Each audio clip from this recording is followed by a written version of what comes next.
अभी देखो আমি বাঁধাকপি মাছের মাথা দিয়ে বাঁধাকপি তরকারি করব। তো মশলাটা আমি আপনাদের দেখিয়ে দিই। এখানে যে আদা ধনে জিরে পেঁয়াজ শুকনো লঙ্কা আর এখানে এই যে কপি। মাছটা আমি ভেজে নিয়েছি, आलूटा भाजब।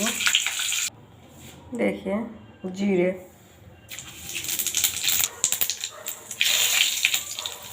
तो यहाँ पर हम मसलाटा के पेस्ट कर निয়েছি।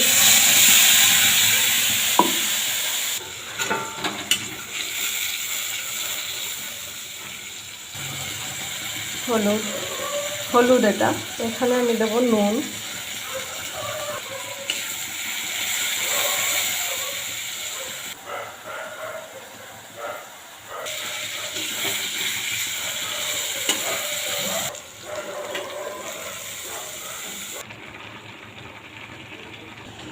এখানে আমি দেব একটু চিনি, এখানে আমি ভাজা মাথাটা আমি দিয়ে দেবো।